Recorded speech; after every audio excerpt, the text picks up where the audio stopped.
No, it was good. It's like I'm going to be talking to you about peer pressure, and I'll be adding on to a little of what Marie just said. How many of you have ever been peer pressured into drinking alcohol or been peer pressured about doing drugs? Well, I have several professional resources on peer pressure in college, and they will support my statements. I'll be talking about the effects of peer pressure and how I think that college students should deal with peer pressure. The problem is college students are getting peer pressured into going out and partying and doing other things, which is taking them away from their studies and getting the rest. Every student will be peer pressured at some point in college, and peer pressure will affect their academics as well as athletics. According to B. Brasari and K.B. Carey, peer pressure is a combination of three distinct influences: overt offers of alcohol, modeling, and social norms. Overt offers of alcohol can range from polite gestures to intense goading and commands to drink. Modeling occurs when students' behavior corresponds to another student's behavior and drinking. And social norms is like when it becomes normal for a student or for students to be drinking and it's common. I believe that students give in to peer pressure because they want to fit in, and they think that it's normal to drink and do other things, and they don't think about the consequences of giving into peer pressure. Giving into peer pressure can cause you to do something that you are uncomfortable doing, and you probably regret in the morning. And it can take you away from your studies, like I said before, and even make you skip practices if you're out for a sport. According to J. Jamison, who conducted a survey on 178 students to explain binge drinking in college, they took a self-questionnaire, and he found out that 39.6% of males and 35.9% of females binge drink, and almost half of the binge drinking came from peer pressure and social situations, and men were more susceptible to giving into peer pressure. Now that we've looked at peer pressure, let's look at what we can do to stop it. The solution I propose to stop peer pressure is having high values, setting good goals, and having good friends around you. This is the best solution, I think, because if you have strong values, high goals, and good friends, you will be able to say no to peer pressure and do what you know is right. Strong values. What are values? Values are relative worth, merit, or importance. So if you have strong values, it'll be a lot more hard for somebody to peer pressure you into doing something that you don't want to do, and you'll be a lot more true to yourself.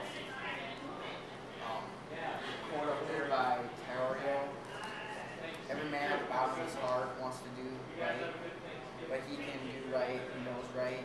Only he who knows right thinks right. Only he thinks right believes right." Next one is setting high goals. I believe setting goals is very important to be successful in life, because if you have goals and you know what you want to accomplish, it's going to be harder for somebody to peer pressure you into getting you sidetracked off of your goals, whether that be good grades or accomplishing something in a sport.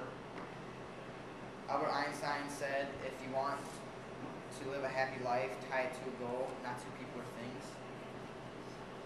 And my third solution to peer pressure would be having good friends. Surrounding yourself with good people is going to benefit you a lot, because they're going to have the same values and same goals as you. So a lot of times they aren't going to do something that you don't want to do, and they won't peer pressure you into doing something that you don't want to do. There have been times where I've been at a party and I wasn't going to drink, and like kids that weren't really my friends have come up to me and my friends and said, like, asked me and tried to peer pressure me into drinking or doing drugs, and I just said no, and like none of my friends did it. lot easier sticking up for yourself when you have a group of friends with you. Practicality of my plan, I believe, is easy, it's simple, and according to these statistics, I give some. According to a recent study by the Center on Addiction and Substance Abuse in Columbia University in New York, reported that alcohol is a factor in 28% of dropouts in college and 40% of all academic problems.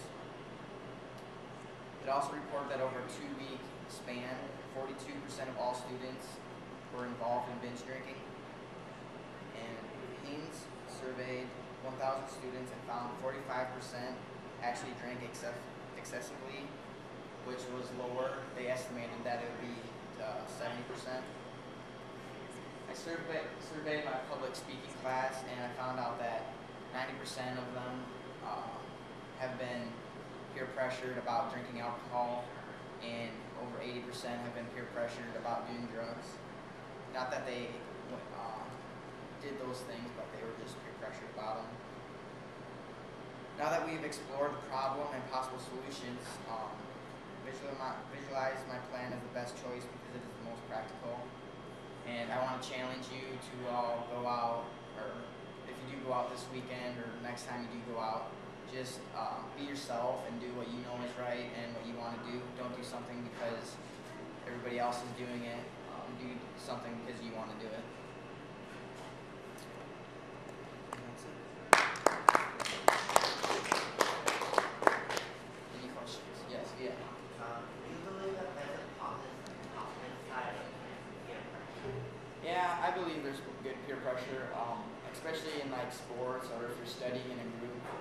A lot of times if you don't want to study for a homework assignment but you have a good friend in like that same class and they want to study, that'll kind of get you to study, so that's peer pressure in a positive way. Or if like you are supposed to work out for a sport and you're kind of tired and you don't really want to do it but your teammates are doing it, that's obviously going to peer pressure you into doing that, which is also positive.